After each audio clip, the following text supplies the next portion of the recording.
Salut, j'espère que vous allez bien. Je suis contente de vous retrouver dans une nouvelle recette vidéo. Surtout que je pense que ça faisait quand même un petit bout de temps que je n'avais plus posté de recette.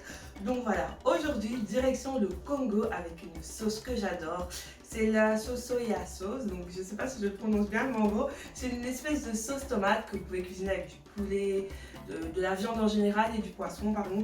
Alors bien évidemment, cette recette, elle sera revisitée, elle sera faite à ma manière. En plus de ça, je rajouterai un petit ingrédient, je vous parlerai de ça tout à l'heure pendant la préparation.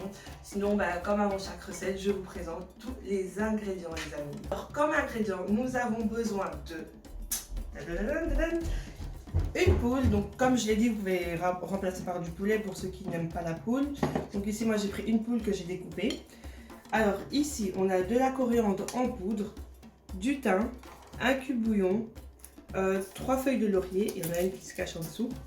Ensuite, vous avez besoin de céleri, du concentré de tomate, de l'ail, d'un oignon, d'un petit morceau de piment.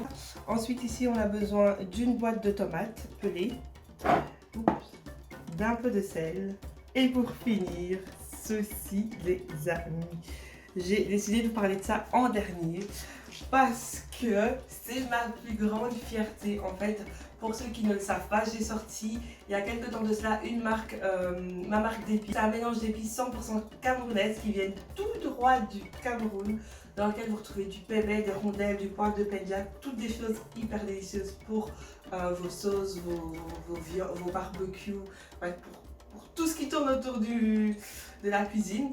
Je vais en utiliser dans cette recette. Pour ceux qui s'intéressent, donc ces épices sont disponibles sur mon site internet www.lilis.com.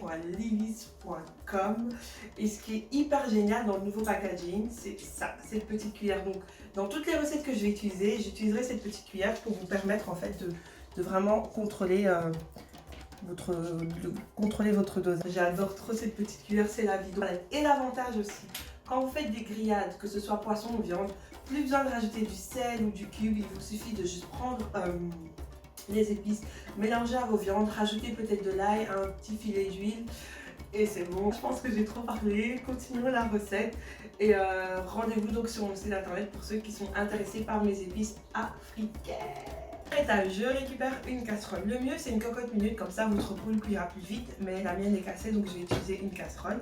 Donc ce que je fais, c'est que je récupère ma poule, je viens mettre dans ma petite casserole. Voilà, une fois que j'ai fait ceci, je viens rajouter mon mélange d'épices, donc le thym, la coriandre, mon cube bouillon et mon laurier.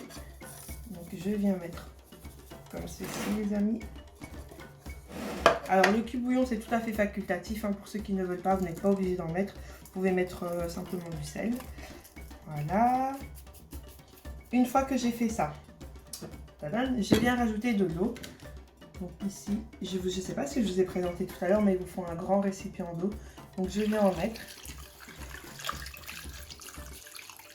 Voilà, et ça me permettra donc de cuire ma poule. Donc ma poule, je vais la mettre au feu et la cuire pendant 45 minutes parce que la poule, il faut vraiment du temps pour qu'elle cuise.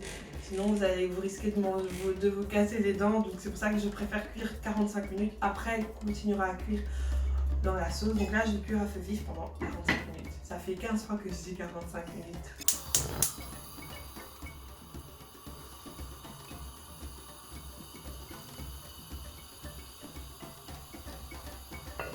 Ma poule cuit, on va s'occuper du reste, c'est-à-dire la sauce tomate. Alors dans un premier temps, je vais tout mixer les amis. Je vais prendre ma tomate pelée, donc en boîte, que je vais rajouter dans mon mixeur. Une fois que j'ai fait ça, je prends mon céleri du jardin. C'est mon céleri du jardin, je suis trop fière. Pendant l'été, pour ceux qui ne savent pas, j'avais fait un potager. Donc j'ai plein de poireaux, des céleris, courgettes, haricots verts, des jeunes oignons, bref j'ai plein de trucs. Là c'est vraiment le céleri de mon jardin. Donc je le rajoute dans mon mixeur comme ceci.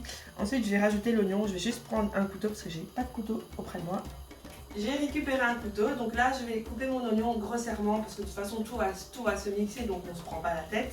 Donc ici je coupe en 4. Et c'est hyper compliqué de cuisiner avec des faux ongles. Ça fait pas longtemps que j'ai décidé de commencer à mettre des photos histoire de ressembler à une vraie fille. Mais c'est trop la galère. Je sais pas comment vous faites les filles, les femmes, mais c'est trop la galère de cuisiner avec des photos. J'essaie de m'habituer mais j'arrive pas. Donc là, je rajoute mon oignon. Voilà, une fois que j'ai rajouté mon oignon, je viens rajouter l'ail. Voilà les amis. Dans mon petit bol dans lequel il y avait ma tomate, je vais mettre un peu d'eau, verser dedans, histoire de tout bien mixer.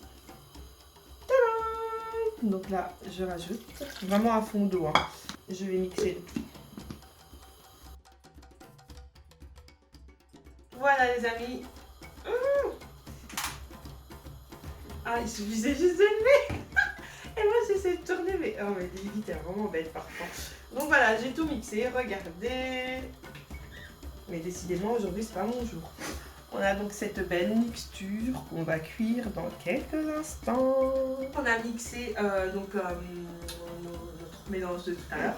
On va prendre de l'huile, donc moi ici j'ai choisi de l'huile d'olive, après vous pouvez choisir l'huile que vous voulez. Donc on va mettre un peu d'huile d'olive dans une casserole et ensuite je vous montrerai, je vous expliquerai la suite de la recette. Donc là je viens rajouter mon huile d'olive. Voilà, j'attends qu'elle chauffe quelques instants. Une fois qu'elle a bien chauffé, je viens rajouter ma mixture.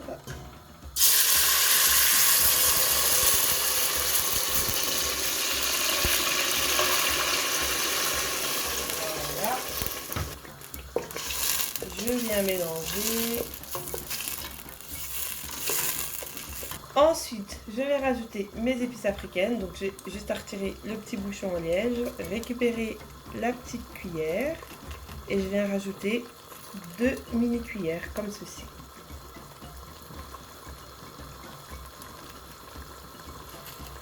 Voilà.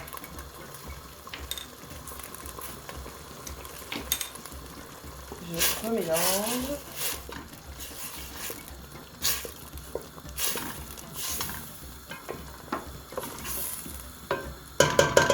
Et je laisse cuire pendant 15 minutes. 15 minutes plus tard, les amis, je viens rajouter mon concentré de tomate. Voilà. Après avoir rajouté mon concentré de tomate, je vais venir rajouter ma poule. Donc il faut savoir que ma poule, je l'ai laissé cuire 45 minutes. Ma sauce, je l'ai fait pré-cuire pendant un quart d'heure. Donc ici, deux options s'offrent à vous pour la poule.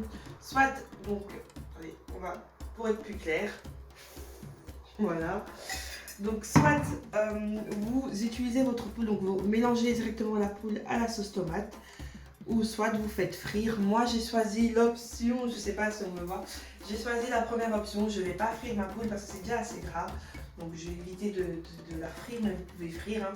Donc là je vais tout simplement prendre ma casserole, je vais mélanger à ma sauce tomate, je vais également rajouter le jus de cuisson et ensuite je laisserai cuire le tout pendant 25 minutes, une demi-heure en fonction de l'avancée des choses. Donc là, je vais aller tout doucement pour pas me salir. Oh, catastrophe! Oh my god! En plus, j'ai taché mon haut, quoi. Bon. Voilà. Mon Dieu, il n'y a qu'à moi que ça arrive ce genre de choses. Donc là, je vais rallumer mon feu. Une fois que j'ai fait ça, je mélange. Voilà.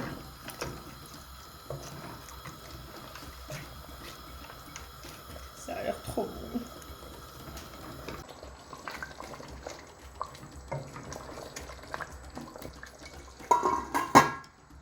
Les amis, j'ai oublié le piment. Voilà. Voilà les amis, 30 minutes plus tard, ma sauce est prête. Je vous invite à découvrir le résultat final. Regardez-moi cette délicieuse sauce tomate. Sans oublier le petit piment.